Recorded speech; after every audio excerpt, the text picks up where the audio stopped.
Environmental, economic, and social variables are being studied at Colombia's biggest continental wetland, the Zapatosa wetland.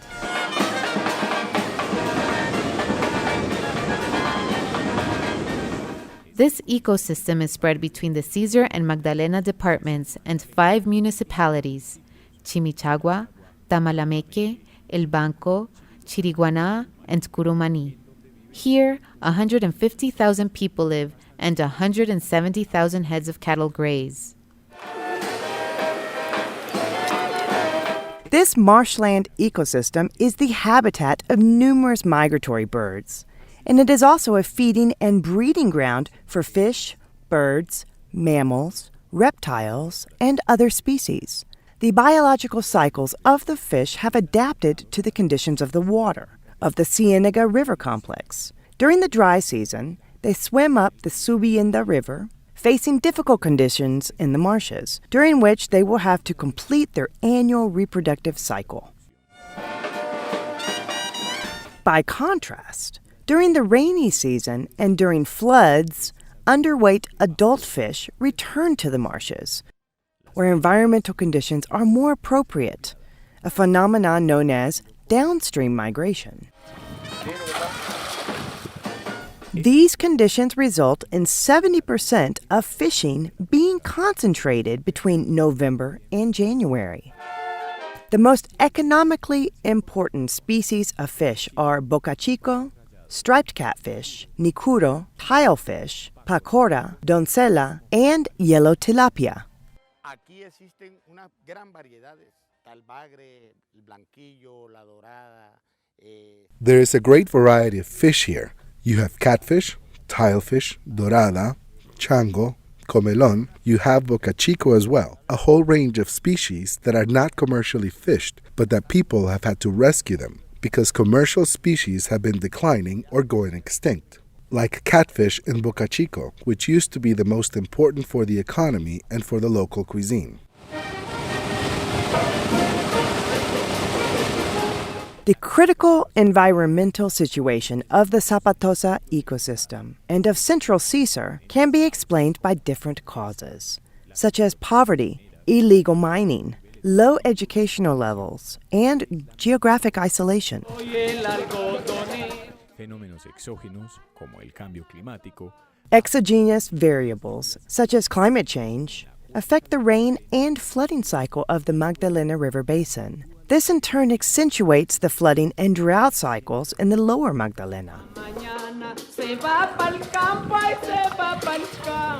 tradicionalmente, el arte más usado fue la Traditionally, the most common fishing technique has been net casting, but this has been replaced by stationary nets like trammel nets, seine nets, and tangle nets. In the marshes, gill nets and trawling have always been forbidden, but fishermen ignored this prohibition and continued catching fish illegally.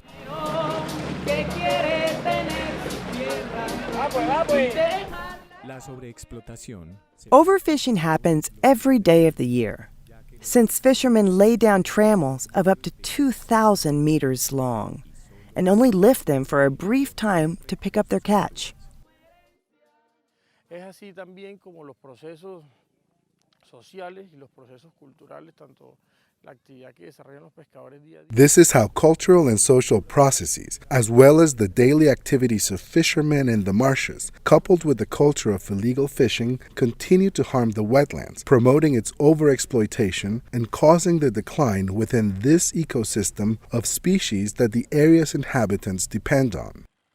At this time, a good management plan has been put forth by the government agencies with jurisdiction on the matter. They propose the creation of an environmental plan with a clearly identified diagnosis and clearly established strategies to mitigate, compensate, and correct all of the environmental damage being done to the marshland. Se establecen unos Activities are being established with an eye to recover the marshland and designed to work on the social factor as the method to mitigate damage to the marshland.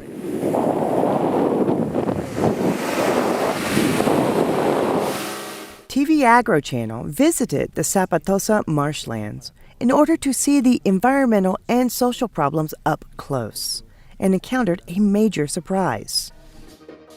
El repoblamiento de la ciénaga con The repopulation of the marsh with more than 5 million bocachico alevins, in a quest to conserve the species in this part of the country. Other goals are to give the fishermen business opportunities, to create jobs, and to recover the ecosystem.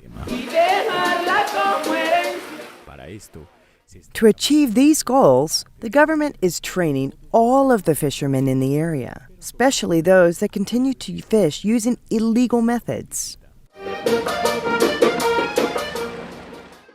Y nosotros también somos unos que nos hemos ido concientizando unos a los otros. We have been raising each other's awareness and we've educated a lot of people. Entonces, hemos llevado esto a un We've had to look at this matter carefully because we were going down the wrong path. que esto iba mal.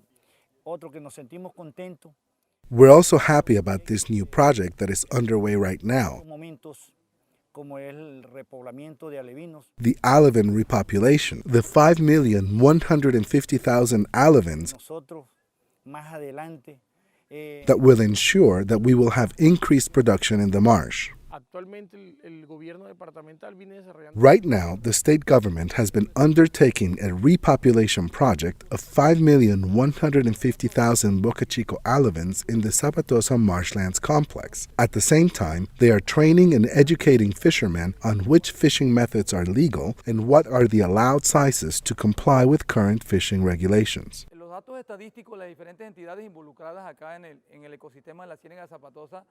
To summarize the extent to the different stakeholders here in the Spermatozoa marshlands, there are 4 municipalities in the province of Cesar and 1, Banco, in the province of Magdalena. There are approximately 8,500 fishermen throughout the marshlands. This is the great natural enterprise we have here, where all of the families that surround this ecosystem can generate an income and achieve economic security. Se presentan muchas problemáticas. But there are a lot of difficulties facing us, so what are the alternatives? To implement better fishing methods to prevent overexploitation of the marshlands resources. To try to implement conservation methods to preserve the various species, those that are in danger of becoming extinct and those that are still viable. La educación ambiental, que es fundamental porque en la medida que el ser humano At any rate, environmental education is key because to the extent that humans are ignorant of how to preserve their environment, they will make mistakes, not consciously but through ignorance. As government agencies teach us those methods and give us those tools, we will gradually change, and together we will build a better future for our grandchildren, as our grandparents did, responsibly managing the ecosystem.